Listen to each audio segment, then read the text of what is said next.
তো বন্ধুসকল আমি এতিয়া আহি আছোঁ বন্ধুসকল মোৰ পিছফালৰ গেটটো বাৰু তো বন্ধুসকল আমি এতিয়া আহি আছোঁ টংলা মহাবিদ্যালয়ৰ সোণালী জয়ন্তী মহোৎসৱত আৰু বৰ্তমান পালোহি এইমাত্ৰ ইয়াতে সোমালোঁ গেটত এণ্ট্ৰি হ'লোঁ গেট মানে মেইন গেট পোৱাই নাই আৰু মেইন গেট পামগৈ আৰু আহি আছোঁ আৰু দেখাইছোঁ ভিতৰত কি আছে কি নাই ধুনীয়াকৈ চাই থাকক আপোনালোকে দেখুৱাইছোঁ আপোনালোকক মই বেক কেমেৰা কৰি দি আছোঁ চাওক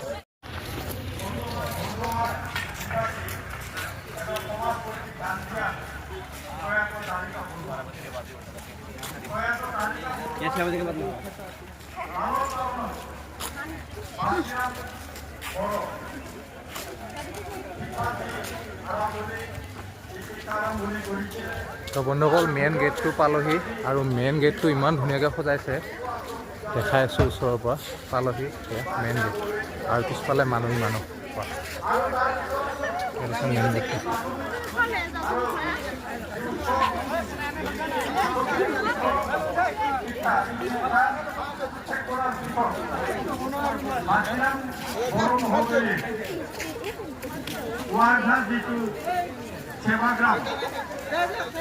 সেৱাগ্ৰাম গান্ধী আশ্ৰমত অধ্যয়ন কৰিছে আৰু ইয়াত এটা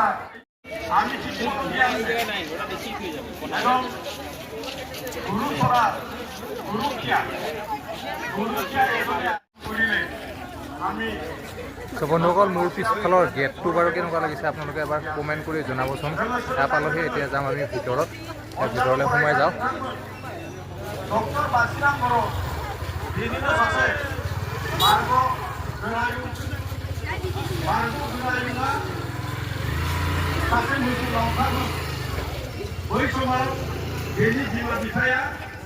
फरायसालियाव आगार हरनो नागिराखैमोन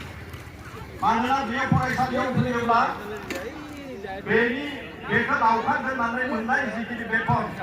बे बेथनखौ न'खरा मोना তো বন্ধুসকল আপোনালোকে ইয়াত চাওক ধুনীয়াকৈ এই মহোৎসৱখনৰ ফিল্ডৰ মাজত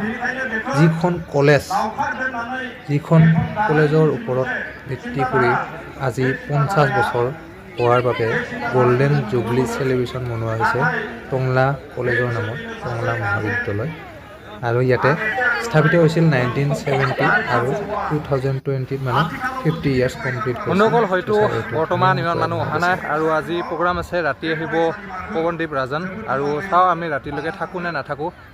সেইকাৰণে সোনকালে আহিছোঁ কাৰণ হয়তো সোনকালে গুচি যাব পাৰোঁ তো যিয়ে নহওক এতিয়া আহিলোঁ আৰু দেখুৱাই আছোঁ কিছুমান সেইফালে বস্তু বনাই থোৱা আছে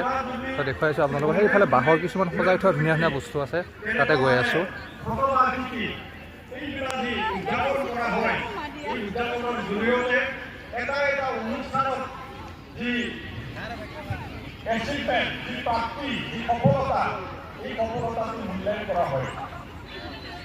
মূল্যায়ন কৰা হয় আৰু দেখিছোঁ টংলা মহাবিদ্যালয়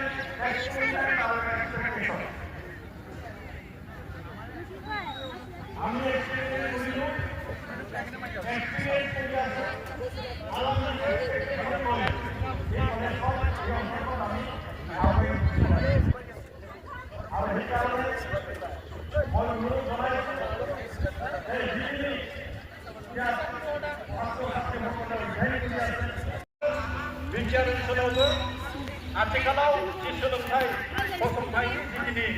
তো বন্ধুসকল আপোনালোকে মন কৰকচোন ইয়াত ধুনীয়াকৈ সজোৱা হৈছে এইবোৰ গোটেই বাঁহেৰে ধুনীয়াকৈ সজোৱা হৈছে আৰু আপোনালোকৰ দেখি কেনেকুৱা লাগিছে বা সজোৱাটো ভাল হৈছে নে বেয়া হৈছে কেনেকুৱা লাগিছে আপোনালোকে এবাৰ কমেণ্ট কৰি জনাবচোন আৰু মই ইয়াতে আহিলোঁ সেইকাৰণে আৰু আজি ৰাতি বহুতো প্ৰগ্ৰাম আছে ক'লোৱে পৱনদীপ ৰাজন আহিব আজি আৰু সেইকাৰণে কৈছোঁ আমাৰ ঘৰৰ পৰা অকণমান দূৰ হয় সেইকাৰণে আমি কিছুমান ঠাইত হয়তো আমি সময় দিব নোৱাৰোঁ কিন্তু যিখিনি সময় দিব পাৰোঁ আমি নিজেও উপভোগ কৰোঁ আৰু লগতে আপোনালোককো দেখুৱাবলৈ চেষ্টা কৰোঁ কিন্তু যিখিনি বস্তু দেখুৱাব পাৰিছোঁ বা দেখুৱাইছোঁ আপোনালোকৰ কেনেকুৱা লাগিছে এবাৰ কমেণ্ট কৰি ভিডিঅ'টো জনাবচোন আমাৰ স্থানীয় এম চি এল এ দিলীপ কুমাৰ বড়ো তেখেতক কৈছে তেখেতৰ লগতো যোগাযোগত আছে শিক্ষা অনুষ্ঠান আৰু বিভিন্ন বিভাগে বিভাগত যিহেতু উন্নয়নৰ দিশে আগবাঢ়ি আছে আমি সকলোৱে ইয়াত যে এটা সুবিধা এই সুবিধা ল'ব লাগে মই শেষত ছাত্ৰ ছাত্ৰীসকলক উদ্দেশ্য কৰি এটা অনুৰোধ জনাব বিচাৰিছোঁ দেশৰ মৰমৰ ছাত্ৰ ছাত্ৰীসকল আমাক ডাঙৰ মানুহ লাগে এই ডাঙৰ মানুহ মোৰ বক্তব্য সমাপ্ত কৰাৰ আগতে মই মঞ্চত উপদেষ্ট সকলো जासि हरनानै आंनि बिबुंथिखौ आं बेखिनियावनो फोजोबनायजों लोगोसे आं नोंथांमोननिफ्राय बिदायबो लाखाबाय मोर जि बक्तव्य याते समाप्त करिছো আৰু মই একেলগে বিদায় মাগিছো সভাপতি ডিস্ট্ৰিক্ট প্ৰেসিডেন্ট বন্ধুসকল এতিয়া আৰম্ভ হ'ব বিহু নৃত্য আৰু বিহুটো দেখুৱাই আছোঁ ইয়াতে স্টুডেন্ট ফেডাৰেশন